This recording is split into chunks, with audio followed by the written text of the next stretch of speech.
Takže Janka zo Strednej odbornej školy záhradníckej v Malinovej nám dnes ukáže, ako sa vysádza cibulka. S prípravou pozemku sme už začali na jeseň. To znamená hlbokou orbou, približne do tej hĺbky 18 až 25 cm, alebo na menšom pozemku to môžeme aplikovať rýlom. Podržím cibulky? No, môžeme. Nakoľko asi budeme potrebovať túto moju obľúbenú záležitosť. Páči Takže sa. zoberieme si značkovač Áno. a týmto značkovačom si pripravíme riadky na výsadbu. Akú pôdu vyžaduje vysadzanie cibulky? Cibuľa vyžaduje hlín až piesočnaté pôdy. Je dôležité pripomenúť, že cibuľu zaraďujeme do druhej trate. To znamená, že neznáša čerstvo vyhnojené pozemky maštálnym hnojom, čo môže spôsobiť hnitie cibule, alebo skracuje sa takisto aj skladovateľnosť týchto cibuľ. Do akého splonu a ako hlboko si vysádzať? To musíme spomenúť, že sadzačky máme rôznej veľkosti. Najvhodnejšie sadzačky na výsadbu sú s priemerom 7 až 15 mm.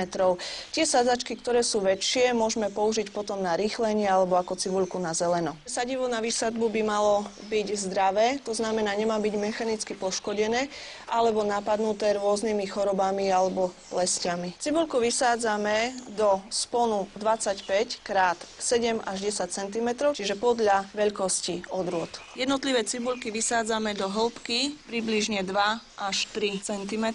Povedzme si zatiaľ, akí škodcovia môžu napadať cibulky. Najbežnejším škodcom je minerka porová, ktorej muchy spôsobujú na listoch cibule vpichy. Zase larvy tohto škodcu spôsobujú chodbičky v podzemných orgánoch. Ako ochranu môžeme použiť chemickú ochranu, ktorú aplikujeme postrekom, to je od polovice apríla, alebo môžeme využiť aj mechanickú ochranu, čiže vtedy využívame bielu netkanú textíliu, ktorou pokryjeme vysadenú plochu. Jasné.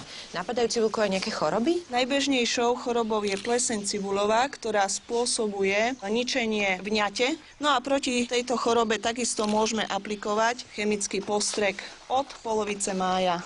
Je niečo, na čo by sme divákov výrazne chceli upozorniť pri vysádzaní cibulky, na čo si treba dávať pozor? Diváci sa častokrát sťažujú, že cibuľa im počas zimy nevydrží. Dôležité je správne uskladniť cibuľu v suchom, čistom a vetranom priestore okolo 3 až 5 stupňov. Počas vegetácie porast musíme udržiavať v bezburinnom stave, aby tá pôda bola kyprá.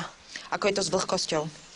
Cibuľa vyžaduje najviac vlahy v počiatočnom období rastu. Kedy sa môžeme tešiť na cibulku? Cibulku začíname zberať už v júli. To znamená, takým prvotným znakom, že cibuľa je už zrelá, je to, že nám zaschýnajú listy cibule. Vtedy môžeme postupne cibuľu vyberať z pôdy. Necháme ju ešte zhruba približne tých 5 dní dosušiť. Potom ju čistíme a triedime podľa veľkosti. Dobre, a na záver veľmi dôležitá otázka. Máš rada cibuľu? Jasné. Cibuľa je prírodným antibiotikom, čiže ako náhrada rôznych liekov je výborná hlavne v zimnom období. Jasná odpoveď.